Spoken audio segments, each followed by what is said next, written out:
Malvina, você pode fazer a nossa oração? Sim, eu faço, Márcia. Obrigada. Obrigada, nós. Nesse instante, vamos fechar os nossos olhos, pensar em Deus, pensar em Jesus e agradecer por mais um dia vivido. Nesse instante, já está anoitecendo, estamos terminando a tarefa do dia. Que Jesus nos abençoe, nos ilumine e nos ajude a compreender melhor o estudo que vamos ter hoje. Que possamos, Senhor, assimilar bem o que vamos ouvir. Que a tua paz, a tua luz e a tua misericórdia, Jesus, seja em todos os lares do que aqui estão e também daqueles que não puderam estar conosco.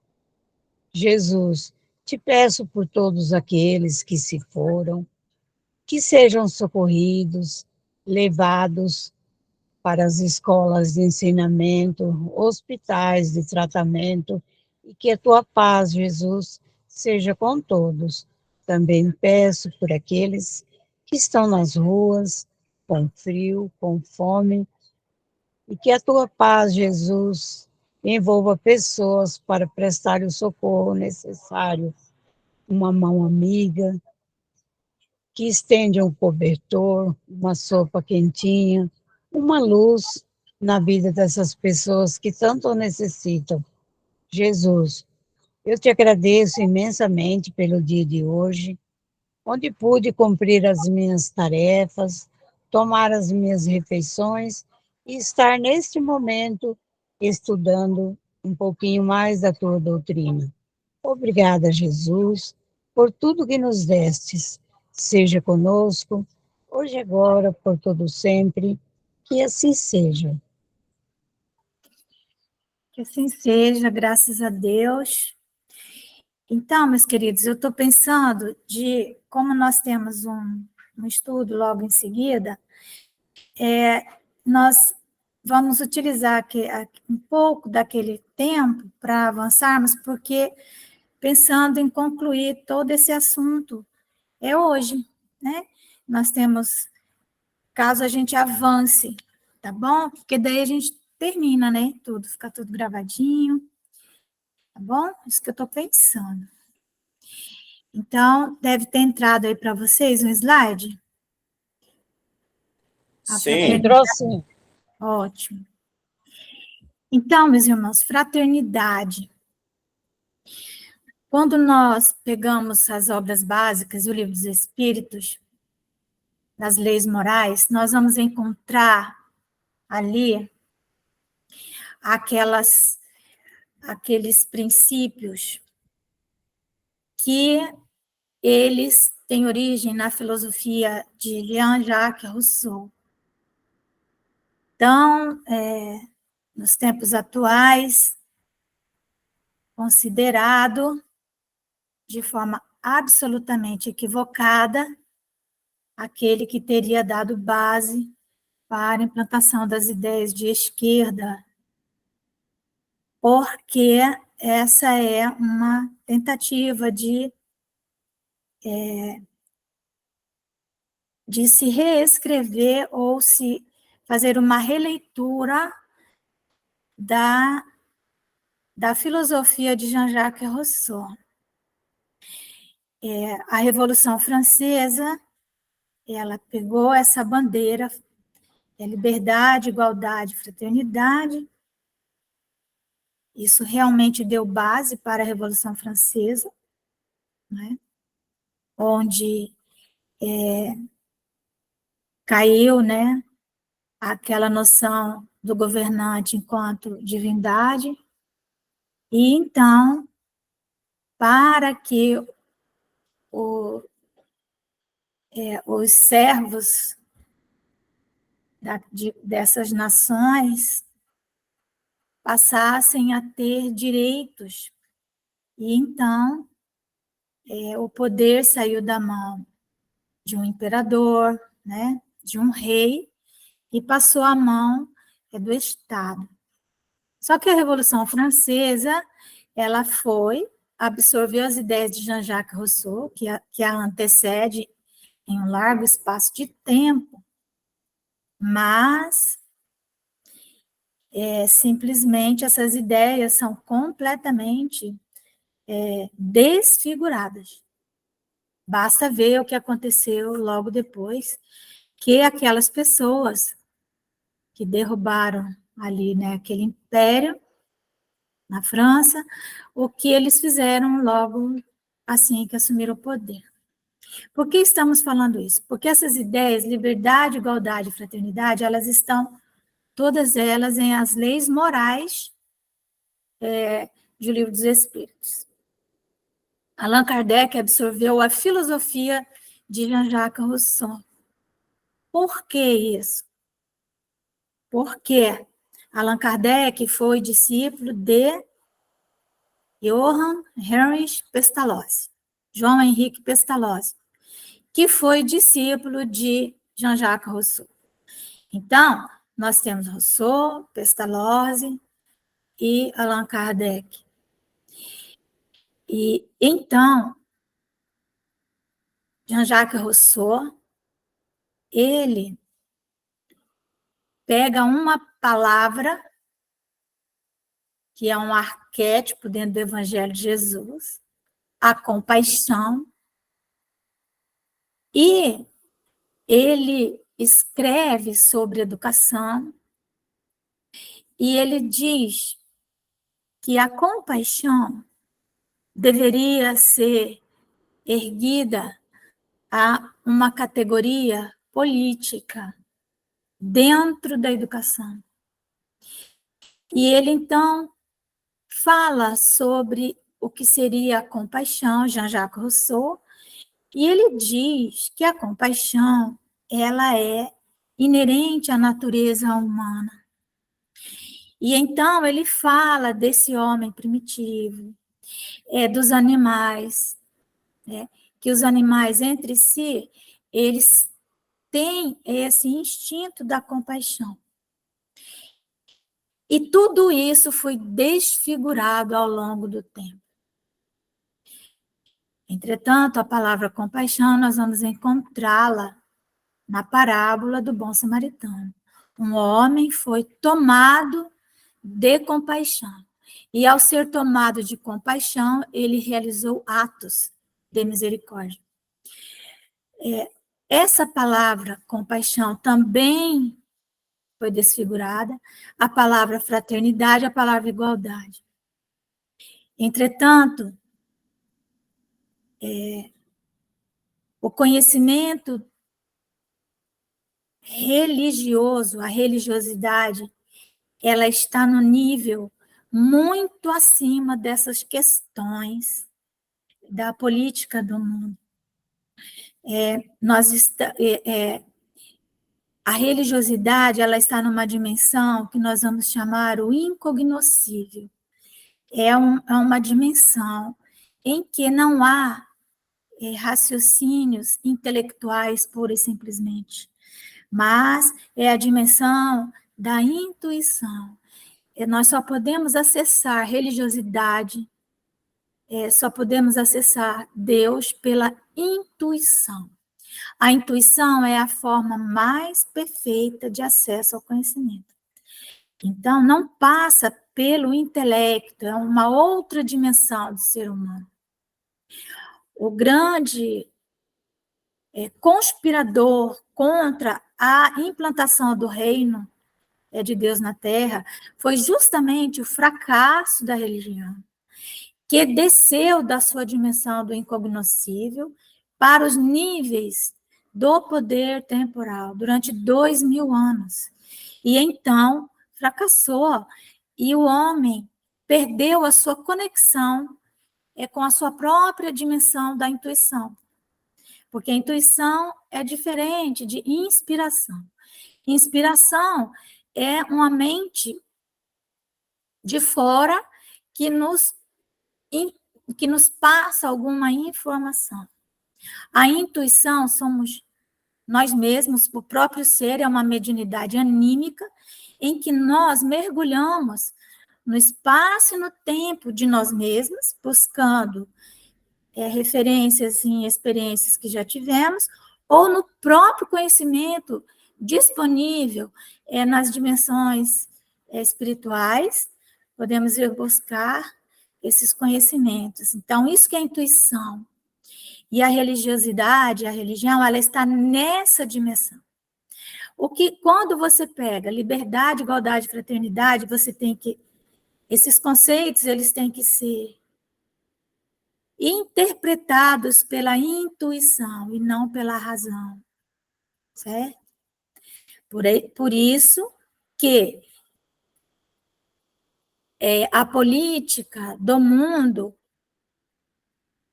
de esquerda assumiu para si esses conceitos, desfigurando-os completamente. Feitas essas considerações, nós vamos encontrar nas leis morais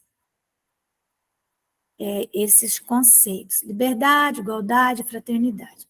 Allan Kardec, em Obras Póstumas, se eu não me engano, ele diz que ele colocaria um pouco diferente de Jean-Jacques Rousseau, porque não vamos falar em Revolução Francesa, tá? A Revolução Francesa foi a grande responsável por desfigurar e desvirtuar esses conceitos, né? Que eles, para serem compreendidos, eles vão necessitar de uma expansão da consciência, do ser. Então, Allan Kardec diz que liberdade, igualdade, fraternidade, a ordem seria diferente, seria liberdade, fraternidade e igualdade.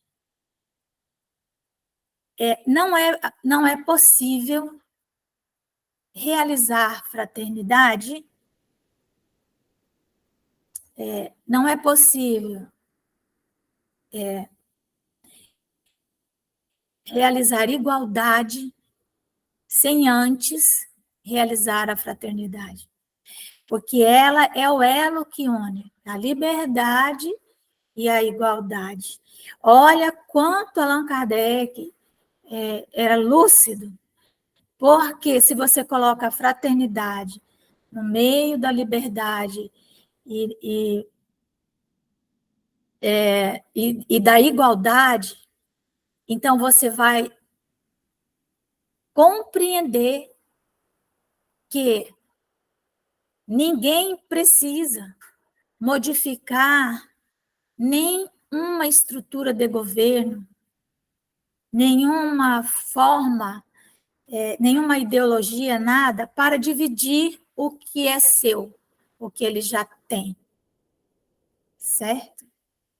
Então, a liberdade, compreender esse conceito, a fraternidade, que dade significa dar concretude a um conceito abstrato. Então, ser fraterno é um conceito abstrato. Nós precisamos acessar isso com a nossa mente racional, com a nossa imaginação, né? Porque ele é um conceito abstrato. Mas a fraternidade, ela não é um conceito abstrato, ela tem que se realizar em atos e em realizações.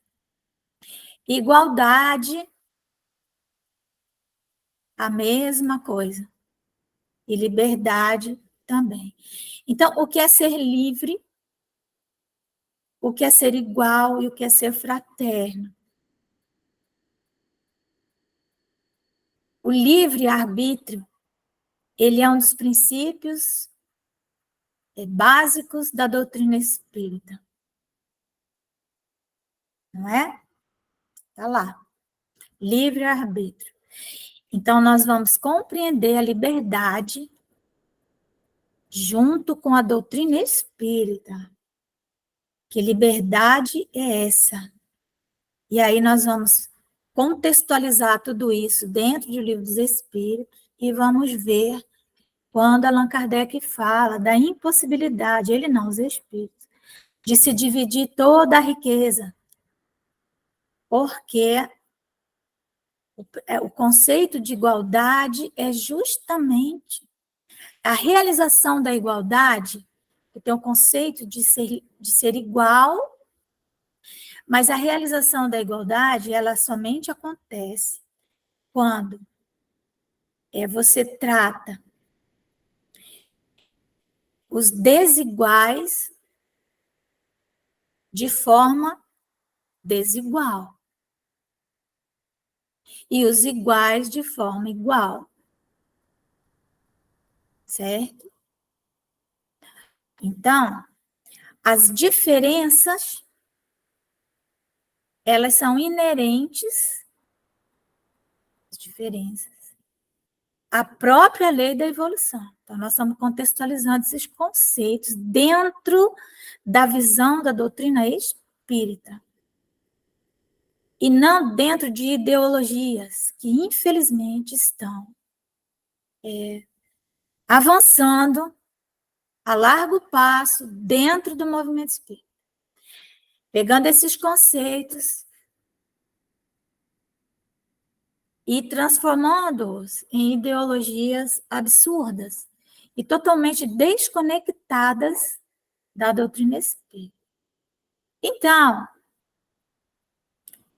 a igualdade, ela vai sempre respeitar essas diferenças. Porque nós sabemos que os seres têm talentos diferentes. Lembra da parábola dos talentos? Um recebeu 10, outro recebeu 5, outro recebeu 1. O que recebeu 10 transformou em 20. O que recebeu 5 transformou em 10. E o que recebeu 1 enterrou. Então, isso é inerente à natureza humana. Essas diferenças, elas têm que ser respeitadas. Então, as diferenças se respeitam. Né? Desigualdade se combate. Mas a desigualdade, ela acontece quando você pega os diferentes e dá um tratamento igual. Uma mulher grávida numa fila de um banco, ela não pode ter o mesmo tratamento de um jovem de 18 anos que está ali naquela fila. Ou de uma outra mulher que esteja na fila, mas que não está grávida. Um idoso. E essa forma de realizar a igualdade é que precisa ser compreendida. Mas, para determinadas ideologias, da interpretação que lhes interessa, né, é o que importa. Mas nós, espíritas, vamos sempre entender liberdade e livre-arbítrio. A liberdade, ela só existe se houver cumprimento de deveres, responsabilidade, assim como diz Viktor Frankl, né? A cada passo da liberdade que nós vamos dando, nós vamos conquistando, nós conquistamos o mesmo passo em nível de responsabilidade. Não é isso? Quando nós saímos dos braços da paternidade divina e fomos, como criança, engatinhar, nós adquirimos uma certa liberdade.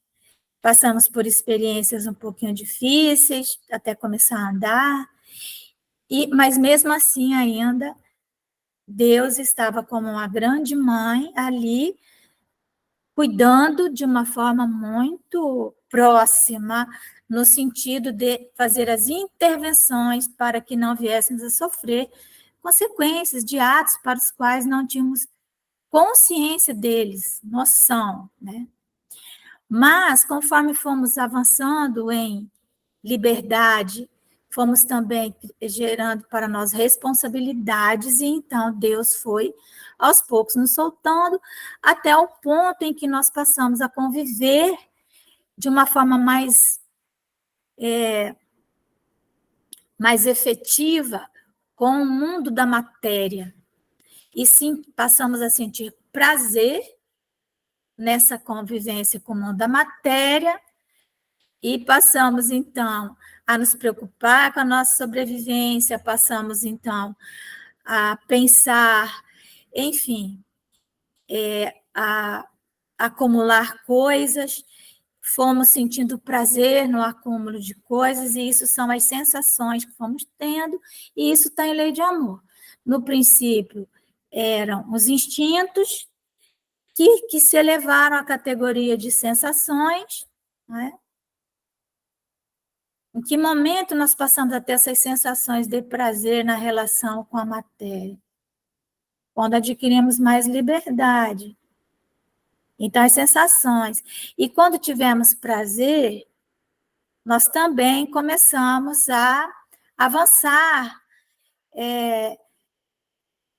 em determinados espaços nos quais nós já poderíamos fazer diferente. E então, a partir desse momento, nós fomos sendo senhores de maiores responsabilidades, e a vida foi nos cobrando mais. Um selvagem, ele tem determinados padrões de comportamento, e ele não tem, a vida não vai cobrar dele o que cobra de um civilizado. Então, conforme também a vida vai nos recolocando nos trilhos através da lei de causa e efeito, que vai respeitar, sim, o nível de consciência de cada um, a responsabilidade de cada um, nós fomos, então, avançando nesse nível de compreensão, tá certo? Do que seria tudo isso. E aí, como diz lá em Lei de Amor, quanto mais instruído, né, o homem, mais corrompido. Lei de Amor, olha que interessante, né? Nós vamos nos instruindo, vamos aprendendo, intelecto, e aí nos corrompemos. Que corrupção é essa? Essa é a corrupção que não é moral, é quando nós rompemos com os nossos instintos e com aquela proteção direta, não é proteção de Deus, mas aquela intervenção direta de Deus, porque nós já poderíamos, então, cuidar de nós mesmos em alguns aspectos. Então, houve essa corrupção, né? Por quê? Porque nós nos instruímos, aprendemos a usar a matéria, aprendemos o conforto e nos distanciamos da nossa origem. É isso que Jean-Jacques Rousseau fala, que o homem, ele se corrompe quando ele se afasta lá do homem primitivo. E essa é a grande crítica que se tem sobre o Jean-Jacques Rousseau, porque é uma incompreensão dessa fala dele, porque se não tivermos a visão da evolução, nós realmente não vamos compreender o que Jean-Jacques Rousseau está falando. Ele fala do homem selvagem, que o homem selvagem era bom, o bom selvagem. E todo mundo critica o Jean-Jacques Rousseau por isso, porque ele fala o bom selvagem. Mas é que o selvagem, ele estava nas mãos de Deus, então ele realmente, vamos dizer assim, ele tinha compaixão pela sua espécie, coisa que o homem civilizado não tem. Nós nos corrompemos. Então, mas conforme nós vamos avançando, né, quanto mais instruído, né, e corrompido, o homem tem sensações de prazer, que é conforto, que é isso, que é aquilo. Mas, conforme ele vai, quanto mais depurado, então nós vamos depurando as nossas sensações e vamos, então, atingir a dimensão do sentimento, do amor. É só nessa dimensão que nós vamos conseguir compreender conceitos como solidariedade, como igualdade, como fraternidade. Fora de liberdade, fora da dimensão do sentimento, se nós estamos depurados minimamente, nós sempre vamos dar a esses conceitos, vamos fazer desses conceitos uma análise muito material, muito egoísta e muito cheia de orgulho, e vamos desfigurar completamente isso.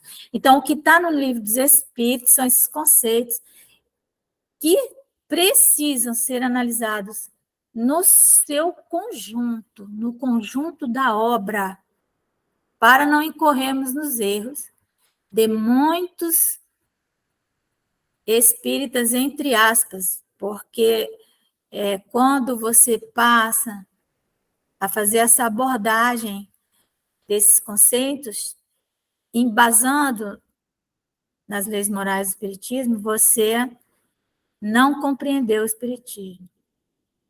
Muito bem, então, esse livro, Espaço de Convivência, Criatividade e Educação pelo Trabalho, ele vem falar de um método, de uma metodologia que nós vamos utilizar para que possamos realizar essa fraternidade. Como que nós vamos realizar isso? Evidentemente que, como eu disse, é necessário que aqueles que estão nessa tarefa já estejam vivendo um certo grau de maturidade do senso moral, está no Evangelho. O Espiritismo neles, ele tem que ser, além de bem compreendido, tem que ser bem sentido.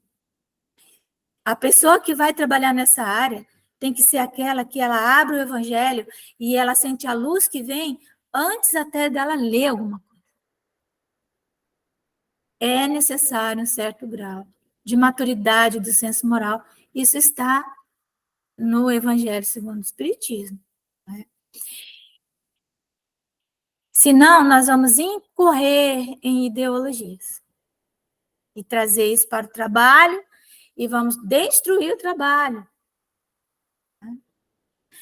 Então, esse livro, ele significa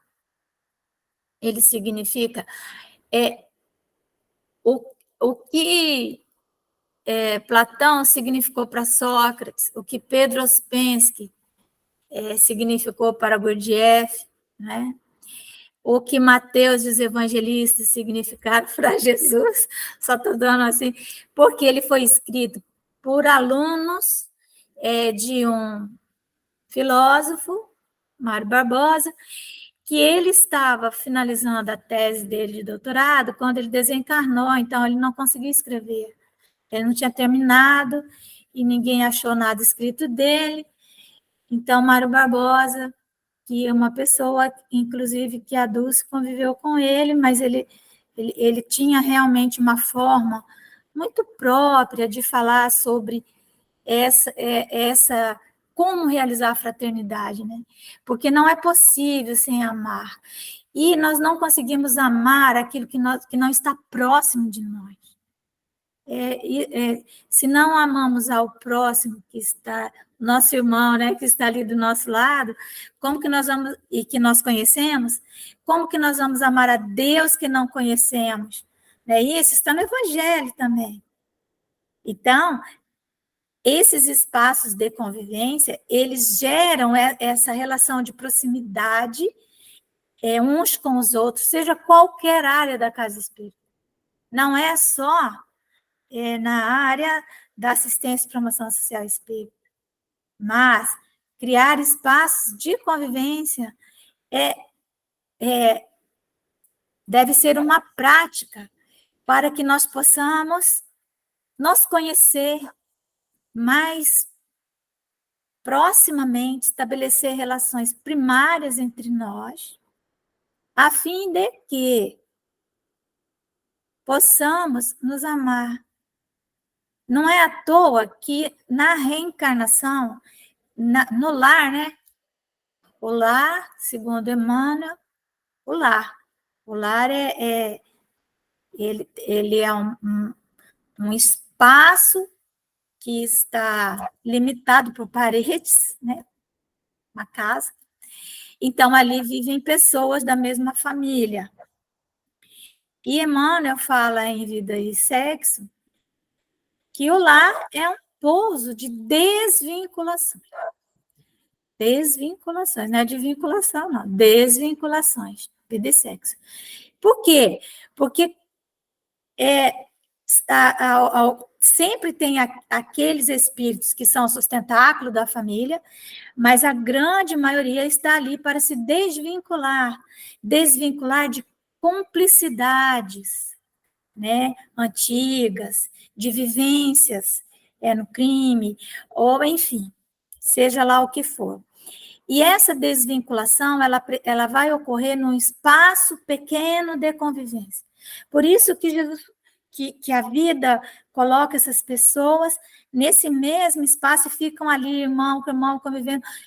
Durante anos, às vezes, na adolescência, se separam, porque não se suportam, não é? Mas eles sempre vão se lembrar que são irmãos em algum momento. Então, quando nós estamos mais perto um do outro, nós então vamos enxergar coisas que a distância não nos permite. Então, o objetivo desses espaços tem a ver com isso, para que possamos nos conhecer melhor. E aí, esses alunos do Mário Barbosa, nós nos encontrávamos, não é? Todos os anos nas reuniões do Conselho Federativo Nacional, nas reuniões das regionais, e na área da assistência social, nós conversávamos sobre isso, e que alguém tinha que escrever alguma coisa para que isso ficasse marcado, não é? Para que não se perdesse esse conhecimento. E então, um grupo ali desses mais próximos do Mário Barbosa escreveram esse livro que, evidentemente, precisa, sim, claro, de revisão, de análise, e isso parece que está sendo feito, mas o que importa é que as linhas mestras estão escritas, não é? Então, ele foi lançado no 2º Encontro Nacional do Serviço de Assistência e Promoção Social Espírita. E depois se descobriu que esse método, né, essa metodologia do espaço de convivência, porque até então, as casas sempre, os métodos de transmissão do conhecimento sempre foram aqueles que nós chamamos os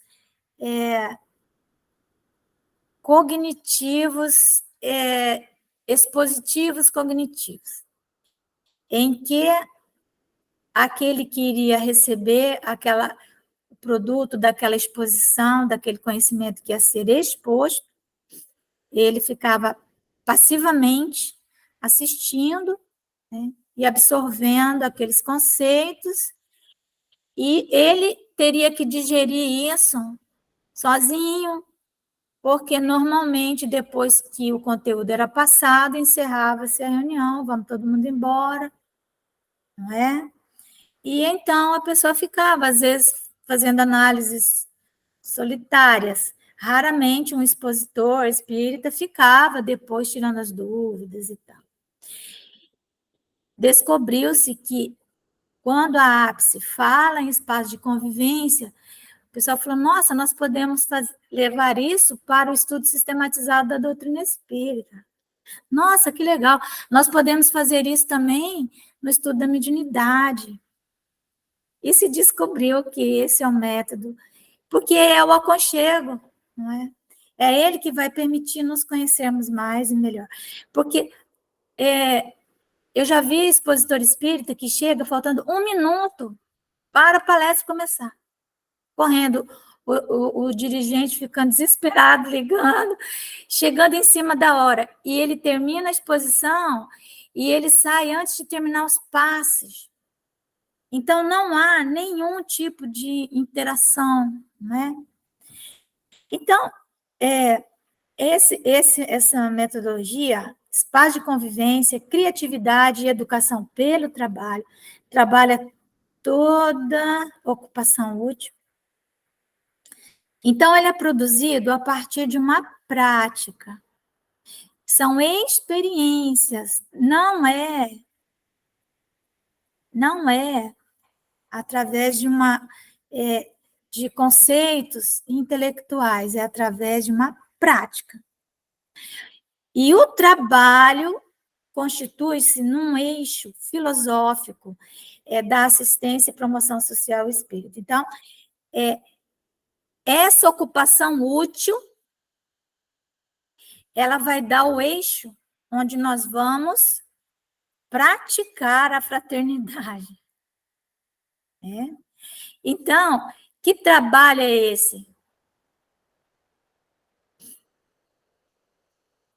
Nós vamos trabalhar como? Evidentemente, por isso que a atuação nessa área exige grande comprometimento com a doutrina espírita, grande conhecimento do espiritismo, para que os grupos sejam sempre liderados por pessoas que vão saber encaminhar esses espaços de convivência. Então, os espaços de convivência, eles são construídos em torno de uma atividade. Nessa atividade, nós vamos passar os valores espíritas, porque na área da ápice especificamente, nós vamos estar convivendo com pessoas de outras religiões. Quando nós aplicamos essa metodologia dentro da casa espírita, nas questões interna corporis, né, ali dentro do estudo sistematizado, na evangelização infantil, com filhos de espíritas, presta atenção, que é diferente. Quando você está fazendo uma evangelização infantil numa área de periferia, é completamente diferente, não é? Nós não podemos aplicar aquelas teorias pedagógicas que são perfeitamente absorvidas por crianças que já estão no nível intelectual bem mais avançado, né? E que tem uma vida familiar diferente, uma rotina diferente. Né? Quando você está trabalhando com a população vulnerável, então você precisa compreender que ali é outra forma de você passar. Se nós pegarmos essas crianças sofridas, né, que tem muita violência em casa, e você simplesmente começar a falar de Deus de uma forma abstrata, prece, mortalidade da alma, lembra que são esses os temas, né, sempre começa em prece, Deus, mortalidade da alma, e assim vai. São conceitos abstratos que elas não conseguem analisar, né? Nós precisamos trabalhar isso dentro de uma atividade, teatro, música, futebol, atividades manuais. Isso é fundamental. Né? E, evidentemente, que a equipe tem que estar preparada para ir diante das situações que vão aparecendo, fazer as intervenções. Parte-se do vivo interesse despertado pelos participantes. Então, eles têm que ter um interesse para que eles possam fortalecer neles a vontade de permanecer conosco nessas atividades. Eles têm que ter uma motivação para permanecer conosco. Aliás, Schopenhauer diz que a vontade não se submete à lógica. A vontade só se submete ao interesse. Tá? Nós falamos na nossa reunião passada, né, que Francisco de Assis, né, nós temos que nos despojar dos interesses entre nós, os interesses pessoais, mas aí nós estamos falando daquele que está aberto para o trabalho. Mas aquele que vem, ele virá sempre em busca de algo para ele. E ele precisa encontrar, não é? Então, um médico, ele sabe, por exemplo, que o vício da droga destrói o organismo humano, cigarro, álcool. Mas quantos usam cigarro, álcool? Então, Isso contraria a lógica, mas é porque eles não têm dentro deles um interesse, uma motivação verdadeira para que a sua vontade se fortaleça. Então, a vontade não se submete à lógica, tem que ter um interesse. Então, nós temos que avaliar a nossa comunidade dentro dos seus interesses e despertar nela, trabalhar com a sua realidade. Para isso, nós temos que mergulhar nessa realidade. Não é chegar no centro espírita, põe todo mundo dentro da sala, começa a falar, abre o evangelho, mas qual é o interesse dessas pessoas? Se nós estamos lá na Zona Leste, lá no bairro São Francisco, ou vocês aí em Jaru, ou em Ji-Paraná, ou em Ariquemes, ou seja, onde for, né? E tem aquelas comunidades. Qual é o interesse dessa comunidade? Porque se nós não soubermos, nós não vamos conseguir mobilizar, fortalecer a vontade deles para permanecer conosco. Então, nós vamos despertar isso, né? E os facilitadores, que são aqueles que não vão ter nenhum interesse pessoal nisso, a não ser a fraternidade. O nosso único interesse deve ser realizar, porque aí a realização é concreto, a fraternidade. Vamos usar a nossa liberdade, nosso livre-arbítrio, para conseguirmos minimamente dar um mínimo de tratamento que torne aqueles desiguais um pouco mais iguais. Dar um mínimo para eles. Ou, pelo menos, fazer uma intervenção mínima a fim de que o corpo deles não pereça, né? Não morram de fome ou de doença.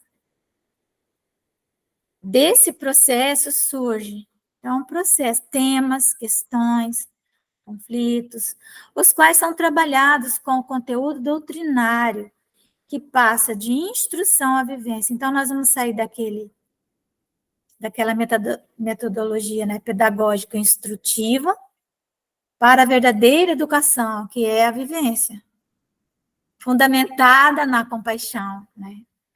Lembrando que compaixão, lembra das sensações?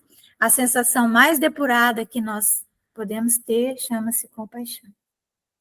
Ela ainda não é um sentimento de amor, mas ela faz a ponte entre a sensação e o amor. Então, lógico que nós vamos levar conteúdo doutrinário, lógico que nós vamos falar de reencarnação, mas como que nós vamos falar sobre isso?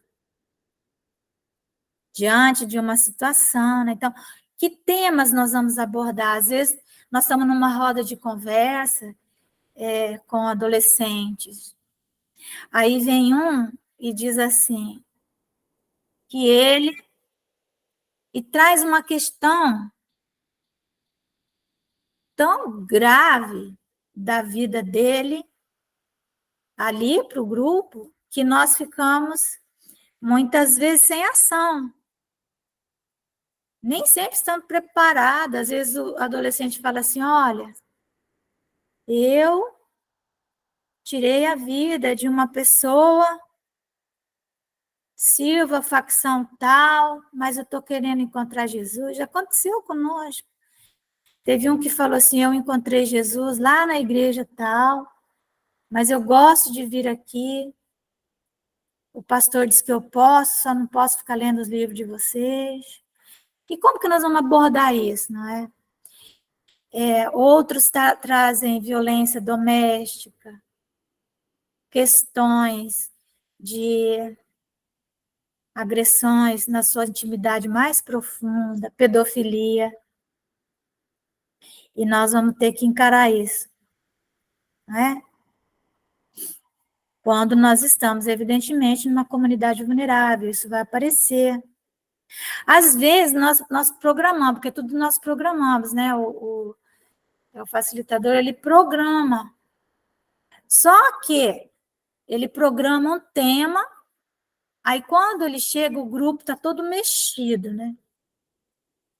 Porque vem uma criança e fala assim, o meu pai foi assassinado ontem, ou no início da semana. E aí, como que ele vai desconsiderar isso? Se é um grupo que está trabalhando puramente a evangelização infantil, por exemplo, trabalhando dentro da instrução, a criança não vai ter tempo para dizer isso.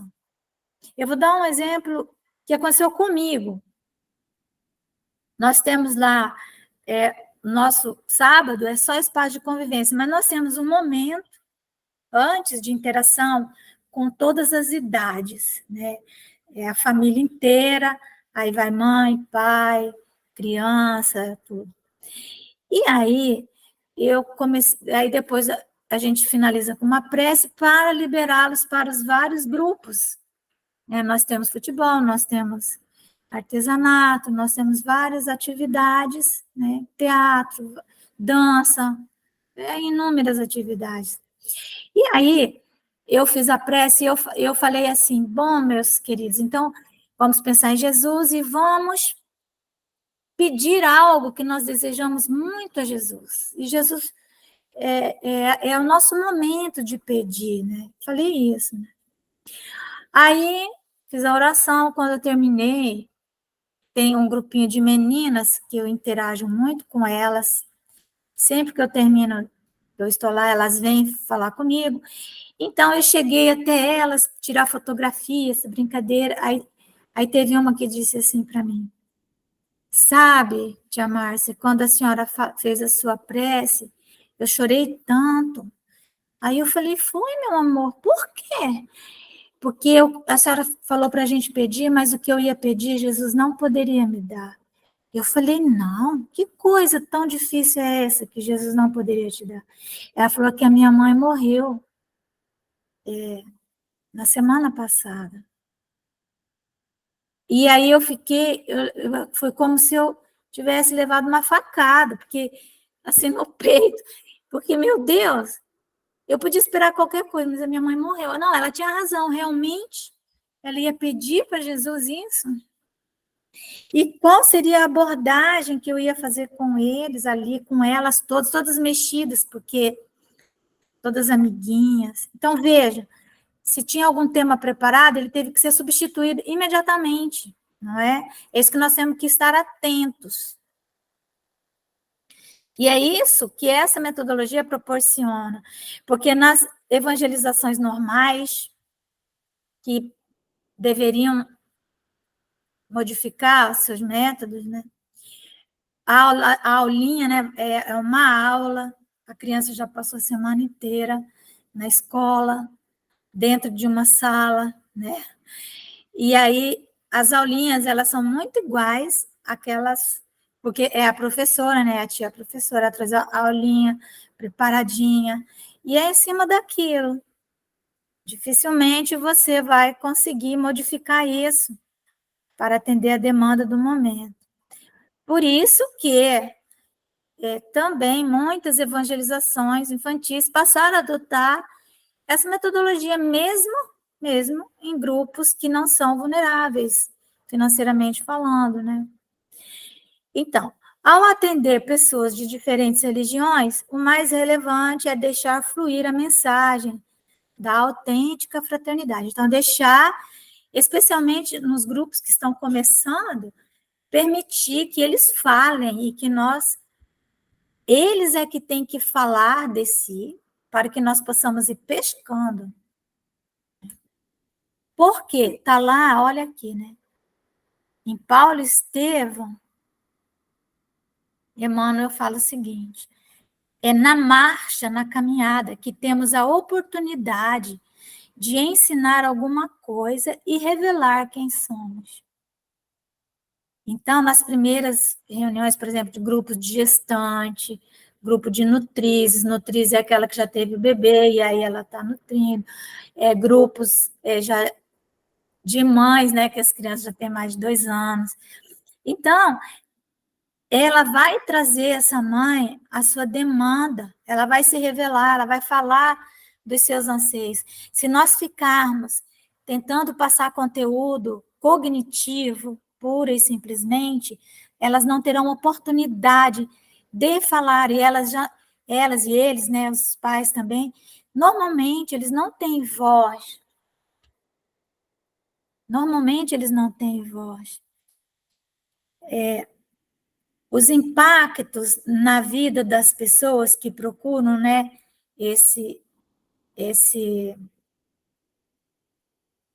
essa metodologia, elas irradiam para a comunidade a forma de ser espírita, porque aí somos nós que somos os espíritos, os dirigentes.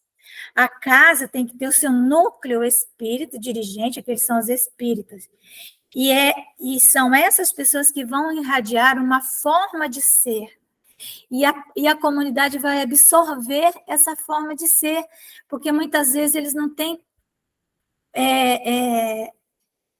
condição de ir para uma reunião espírita onde vai se aprofundar alguns conceitos, por falta de tempo, porque eles estão focados em necessidades básicas.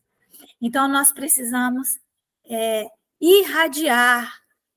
E, por essa razão, o grupo, né, dos espaços de convivência, ele não pode ser composto de pessoas cheias de conflitos, que vão descarregar as suas idiosincrasias, seu jeito de ser pessoal, muitas vezes grosseiro, porque está diante de uma pessoa que não vai poder se rebelar contra o que ela fala. Então, não pode estar composto por esse tipo de pessoa. A pessoa tem que ter um perfil, né? É melhor até que não tenha trabalho, porque senão a pessoa vai transmitir agressão, né, agressividade. Teve um companheiro nosso que ele implantou as casas da sopa aqui em Porto Velho. Tudo que é bairro aí que tem casa de sopa foi ele que implantou. E ele falando, ele era um ex-lutador de boxe. Então, ele estava numa dessas, né, mexendo uma sopa, né? Imagina, aqui em Rondônia, aquele sol ali para as comunidades e naquele calor fazendo sopa. Eu sempre discuti por que tem que ser sopa aqui em Rondônia, né? Por que não é um macarrão, uma coisa, porque a sopa fica muito quente, perigoso derramar, né? Queimar. Mas também pode ser sopa, mas não precisa necessariamente ser sopa, enfim. E ele estava mexendo naquela sopa e ele não estava bem. Aí chegou uma pessoa, né? Um amparado, né? Um que devia ser amparado, e ele estava alcoolizado. Ele começou a falar, e ele disse que aquilo foi entrando na mente dele. E ele se perturbou tanto, ele virou e ele esmurrou aquela pessoa. E a pessoa caiu, desmaiada. Ele falava isso, né? E a partir daquele momento, ele disse que foi ali que ele viu quem ele era e o quanto ele estava despreparado. Então, evidente que isso foi um caso, mas nós não vemos isso acontecer toda hora de alguém estar esmurrando alguém dentro do centro espírita. Mas o que nós vemos? Grosseria, né? A pessoa sendo tratada de uma forma, vamos dizer assim, a forma é desprezível, né? Porque ela despreza o ser humano que o outro é. Por quê? Porque você colocou ali uma pessoa que está apenas fazendo um mecanismo de compensação das suas dores naquele trabalho.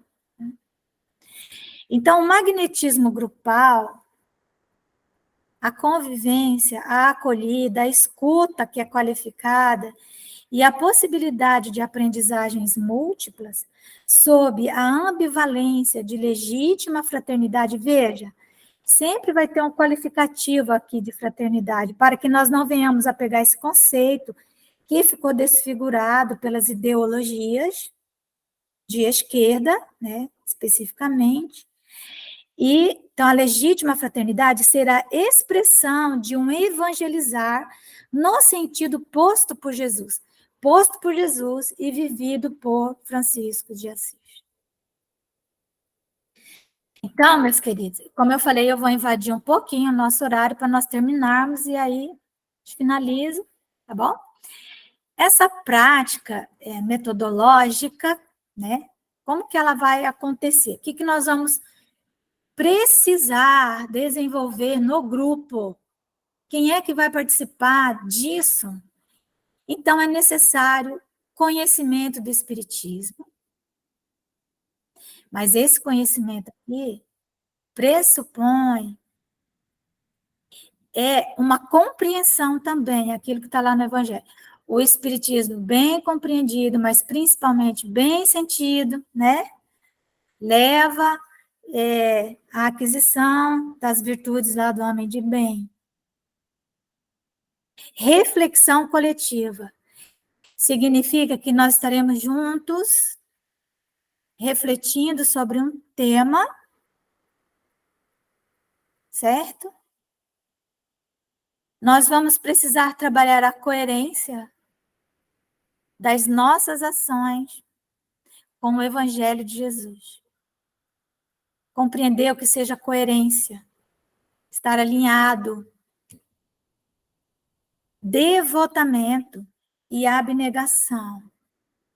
Devotamento e abnegação. Há um texto no Evangelho que diz que um dia nós iríamos conhecer o que significaria devotamento e o que significaria abnegação. Nesse trabalho é necessário devotar-se, que vai muito além da disciplina. O devotamento, ele está muito acima da disciplina. Ninguém atinge o devotamento sem ter passado por um longo processo de disciplina. Não é? Para que ele possa se devotar a uma causa, se devotar a uma causa com compreensão dessa causa, né? Então, devotamento. Não é isso? É persistência, né? A disciplina leva a persistência, que leva à perseverança, que leva ao devotamento. Perseverança é trabalhar com seriedade. Não é uma brincadeira. Isso que é perseverar. Perseveros, né? Por ser sério. Seriedade, isso que é perseverar. Ser sério, contrito. Não é ser coberto de cinza e ter a tez de uma pessoa que está aborrecida. Não é isso.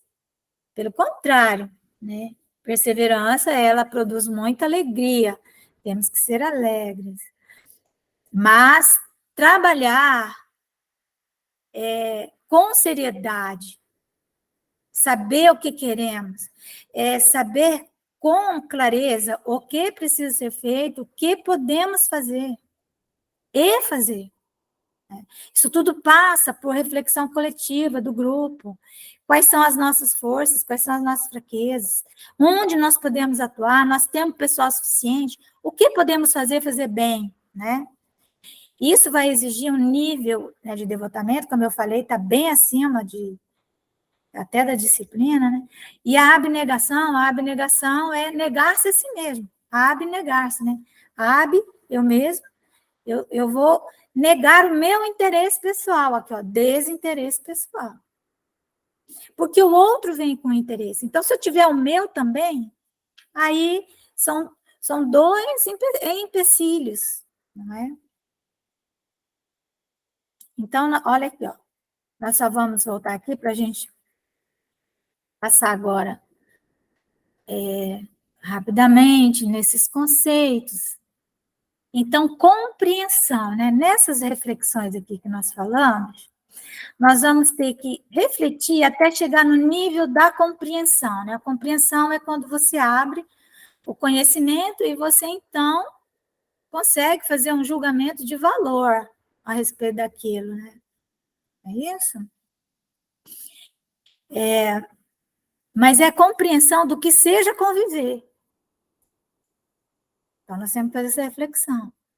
Às vezes, o grupo tem que parar só para pensar junto o que é compreender convivência.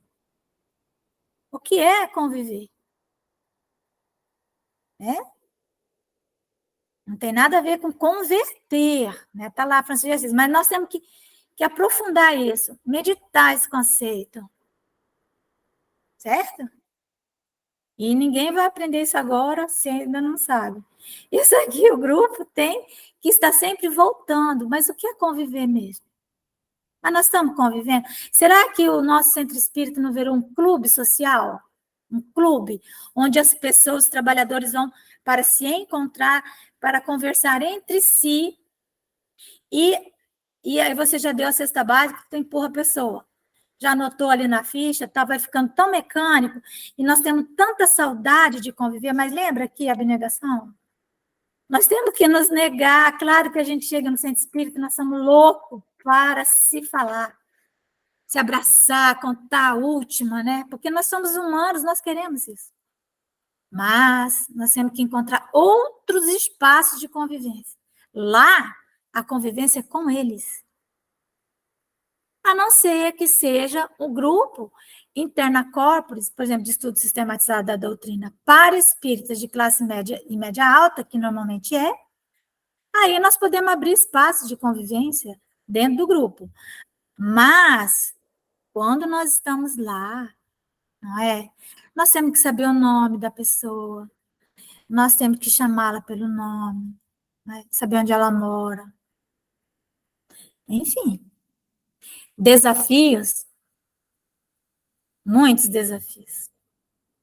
Então, nós vamos, principalmente, a violência, né? Se nós estamos trabalhando com essa população vulnerável, eles aprenderam a se defender, né, das maneiras mais inusitadas para nós, né? E vai haver a violência verbal, a violência moral e até física, muitas vezes. Então, são desafios que nós vamos enfrentar. E precisamos estar conscientes disso e saber se temos condição de enfrentar esses desafios. Quais são eles? Por isso que o trabalho pede planejamento. Não dá para fazer isso. Ah, não, nós vamos agora levar uma sopa para a comunidade X. Você está preparado para chegar lá e ter um revés, né? Não é isso? Está preparado? Ou você mandou aquele que estava fazendo nada no centro espírita, que chegou ontem, se entregou essa tarefa preciosa para ele. As regras da convivência. O grupo de convivência, ele tem que estabelecer suas próprias regras. E que regras são essas, né? As regras, elas têm que emergir do grupo. E aí eu vou mostrar para vocês, isso aí que interessante, né? Regras que veio de um grupo de jovens e crianças. E aí isso foi colocado num cartaz e grudado, e todo mundo tinha que obedecer. Olha que interessante. Quando que num grupo de evangelização infantil de classe média e média alta nós vamos encontrar essas regras? Até deveria, mas por uma questão, às vezes, de educação e de verniz do mundo, não vai aparecer isso. Olha que coisa maravilhosa, né? Então, o que eu achei muito interessante aqui, ó, muito mesmo, aqui, ó, não pode ficar emburrada. Olha que coisa. A pessoa fica emburrada. Não pode dizer que vai matar os colegas. Uai, eles chegaram a essa conclusão, então você escreve. Porque, não vou escrever isso. Não, mas veio deles. Não apelidar os colegas. Mas acontece. Né? Mostrar a língua também não pode. Morder, não pode morder. Tá vendo? Mas é preciso coragem, que a vida é viagem, né? Coragem. Coragem é a força do coração, né? Agir com o coração. Não é com o intelecto, não é com a cabeça, é com a nossa com a nossa sensação mais depurada, né, que nem é emoção ainda, que é a nossa compaixão. A compaixão gera isso, gera coragem, porque a compaixão foi tomado de compaixão. Quando ele foi tomado de compaixão, ele teve coragem, ele se aproximou, foi lá, nem pensou que podia ter outras pessoas que pudessem fazer o mesmo com ele, ali próximas, né? Então, coragem. Certo?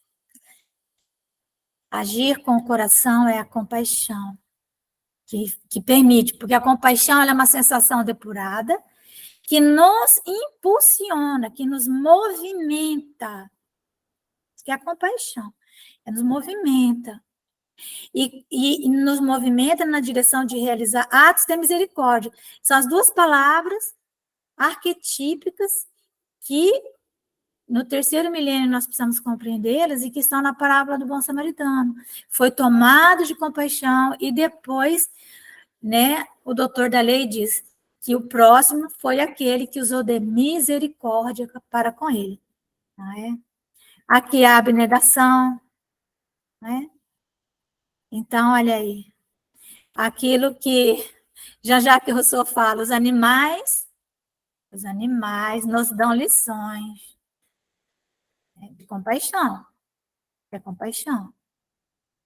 No nível dos animais, devotamento. Lembre-se, devotamento está acima da disciplina, está acima da persistência, está acima da perseverança. Quando você começa a trabalhar com perseverança, você vai encontrar o devotamento.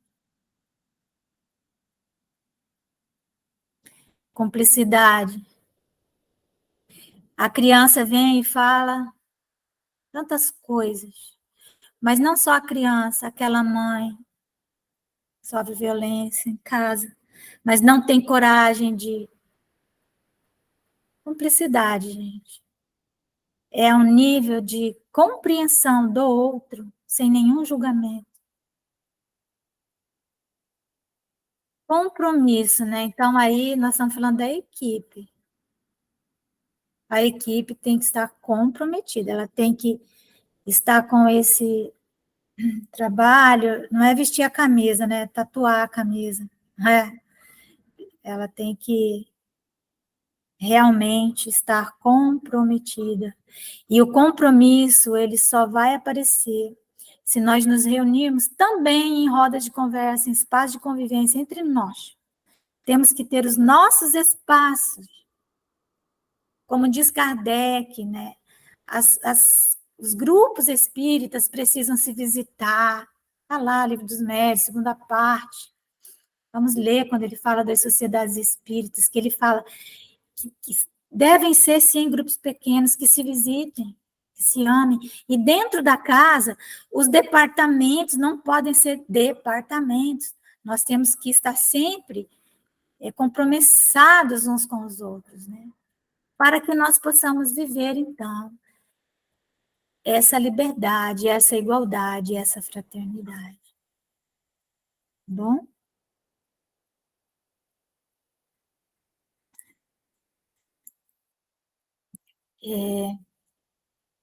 Deixa eu ver.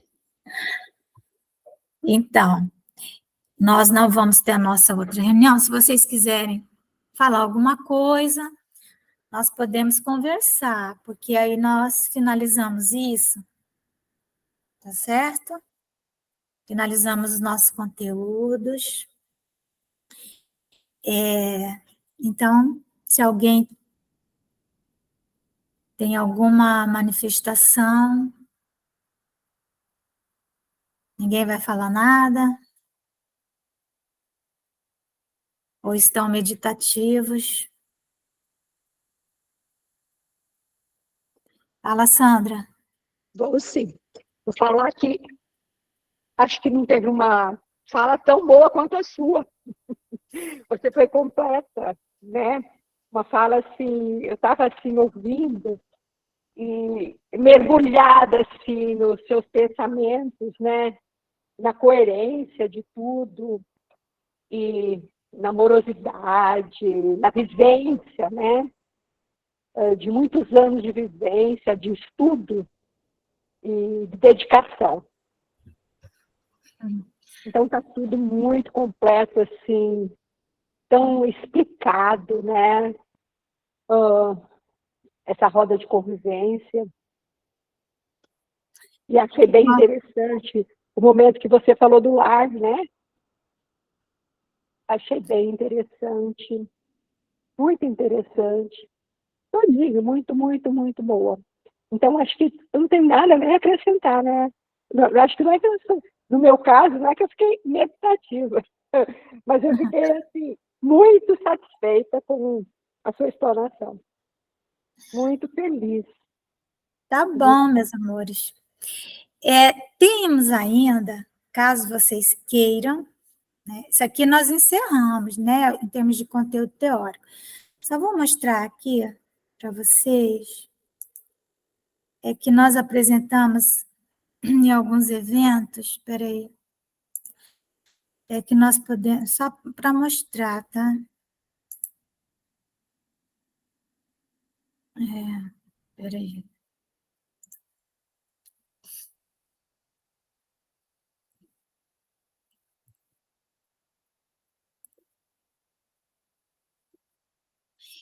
Esse aqui é um conteúdo, só colocar mais alto. Esse é um conteúdo que é para o trabalhador, sabe? Mesmo assim, para nós. Tá dentro daquela questão lá das reflexões, né, coletivas.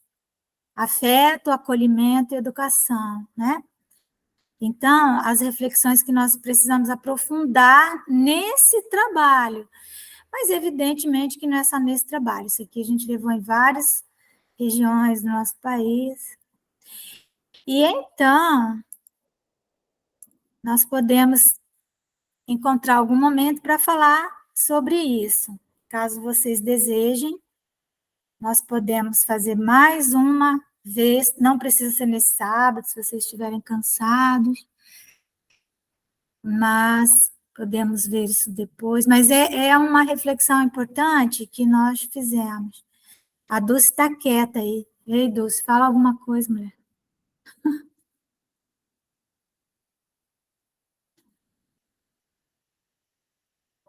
Dulce? Eu, pela minha opinião, por mim, né? Eu espero que os outros também concordem, mas poderia ser a semana que vem, né?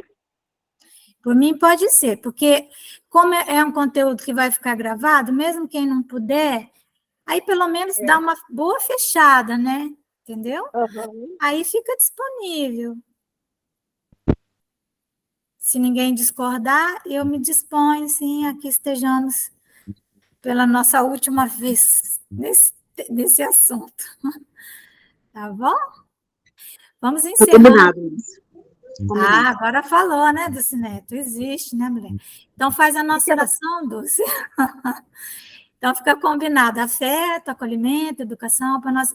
Aí é reflexões mesmo. Tá bom, Dulce? Faz a nossa oração, pode ser? Faço sim, faço sim. Então vamos lá. Senhor Jesus, queremos agradecer todos esses momentos que pudemos estar juntos, conectados por essa rede, na certeza de que a tua presença, o teu amor, a tua paz, reverberando aos nossos corações, aos corações dos nossos amigos, principalmente aqueles que dirigem nossas casas, junto de nós, para que a gente possa cada vez mais sentir todas essas virtudes que ainda estão distantes das nossas almas. Abençoa a Márcia, abençoa todos os trabalhadores das casas de bem, abençoa, Senhor, aqueles que dependem muitas vezes das nossas atitudes, aguardam a migalha que o Senhor fala no teu evangelho. Pai de amor e bondade, nossa gratidão por tudo, possamos estar juntos em outras oportunidades. Assim seja. Que assim seja, graças a Deus. Amo vocês, adorei.